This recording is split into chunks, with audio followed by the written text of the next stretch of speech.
దేశపతి శ్రీనివాస్ గారు ఉన్నారు మనతో పాటు. గతంలో కూడా సుప్రీంకోర్టు దీని గురించి వ్యాఖ్యానించింది. ఇందులో ఏం లేదు అని చెప్పి మళ్ళీ తెర మీదకి తీసుకొచ్చారు. ఎట్లా చూడాలి? తుప్పుపట్టిన అస్త్రాలనే మళ్ళీ మళ్ళీ వేస్తుంటాడు ఆయన. ఆయనకు అంతకు మించి దారి లేదు. ఎందుకంటే ఆయనకు ప్రజల పునాది లేదు, ప్రజాబలం లేదు, 2 ఏళ్ల పాలనలో ఒరిగింది ఏమీ లేదు.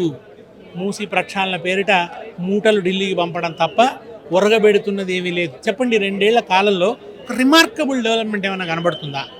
ప్రజలు చెప్పుకోదగింది అబ్బా గొప్ప ఊరట వచ్చింది. మీకు బీఆర్ఎస్ పరిపాలన కనుక చూస్తే ప్రతి 3-4 నెలలకు ఒక సంక్షేమ పథకం, ఓ అద్భుతమైన అభివృద్ధి విజిబుల్గా ఎక్కడ చూసినా మీకు కనబడ్డది. అది రోడ్లు బాగుపడుతున్న తీరులో, ప్రాజెక్టులు వేగంగా నిర్మాణం అవుతున్నటువంటి తీరులో, విద్యుత్ సమస్య పరిష్కారం అయిపోయినటువంటి తీరులో, మెడికల్ కాలేజీలు నిర్మాణమైనటువంటి తీరులో, పల్లెలలో ఇన్ఫ్రాస్ట్రక్చర్ పెరిగినటువంటి తీరులో, అనేక రకాలుగా ఐటీలో అద్భుతమైన అభివృద్ధి రావడం కానీ, హైదరాబాద్ ఇన్ఫ్రాస్ట్రక్చర్ గొప్పగా అభివృద్ధి కావడం కానీ, అడుగడుగునా మీకు అభివృద్ధి అనేది కనబడదు. ఇవాళ ఏం కనబడుతున్నది? పొద్దున్న లేస్తే మంత్రుల కొట్లాటలు, అవినీతి సొమ్ము కోసం ఆ వాటాలు వేసుకునే దగ్గర కాట్లాడుకుంటున్నారు. ఇవాళ ఒక ఆయననేమో ఒక టీవీ యాజమాన్యానికి అప్పచెప్పాలని చూస్తాడు టెండర్ని, ఇంకొక ఆయనేమో బావమరిదికి ఇచ్చుకుంటాడు ముఖ్యమంత్రి, ఇంకొక ఆయన తమ్ముడి కంపెనీకి రాలేదని చెప్పి. ఈ ముగ్గురి కొట్లాటే కదా ఇప్పుడు ఈ విషయాన్ని అంతా బయటపెట్టింది. ఆ విషయమే కదా హరీష్ రావు గారు బయటపెట్టారు. మీరు ఒక టెండర్ రద్దు చేశారు, సరే మీ బావమరిదికి ఇచ్చిన టెండర్ మాట ఏమిటి అని అడిగాడు. ఇక అది ఆ మానవుడికి వెన్నులో చలిపుట్టింది. దాంతో ఈ నక్కజిత్తుల పథకం వేశాడు. రాధాకృష్ణ రాసినటువంటి కథనంలో కూడా ఎలాంటి ఎవిడెన్స్ లేదు కదా, నోటి మాటతోనే కథనం రాసిండు ఆయన. ఎవిడెన్స్ ఎక్కడ లేదు కదా. సైట్ విజిటింగ్ అనే నిబంధన ఎక్కడి నుంచి వచ్చింది? ఇంతవరకు చరిత్రలో లేదు కదా. ఇంతవరకు అది అట్లాంటిది ఏది ఆచరణలో లేదు కదా. ఆ నిబంధన పెట్టారంటేనే అర్థం వేరెవరు ఓపెన్ కాంపిటీషన్లో రాకుండా చేస్తున్నారు టెండర్కి.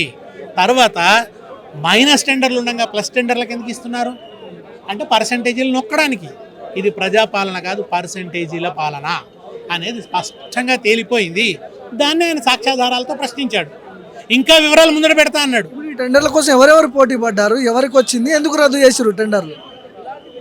అటు బట్టి విక్రమార్క గారు ఆయన అనుయాయులకు అప్పచెప్పాలనుకున్నాడు, అది ఒక మీడియా యాజమాన్యం. దానికి అడ్డొస్తున్నారని కోమటిరెడ్డి వెంకటరెడ్డి గారి మీద ఒక కథనం ప్రచారం చేశారు.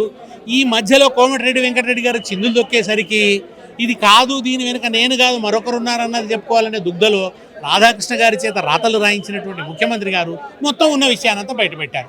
సైట్ విజిటింగ్ నిబంధన వగేరాలు ఇవన్నీ కూడా మొత్తాన్ని రాధాకృష్ణ గారు నిప్పంటించారు కొంపకి. దాని వివరాలన్నింటినీ కూడా హరీష్ రావు గారు పట్టుకొని మిగతా వివరాలు కూడా ముందట పెట్టేసరికి గింజుకుంటున్నారు. ఇవాళ అసలు విషయం ఇది. వాళ్లే బయట పెట్టుకున్నారు, ఎవరు బయట పెట్టలేదు. సాక్ష్యాధారాలు కూడా ప్రజలు వాళ్ళ ముందు వాళ్లే పెట్టారు బయట. ఒకరినొకరు దెబ్బ తీసుకోవాలనేటువంటి ఆలోచనలో భాగంగా ఆయన కత్తితో ఈయన పొడిచాడు, ఈయన కత్తితో ఆయన పొడిచాడు. ఫలితంగా ఇవాళ బయటపడింది. హరీష్ రావు గారు ప్రజల పక్షాన ప్రశ్నించారు, తట్టుకోలేక ఈ దాడి చేస్తున్నారు.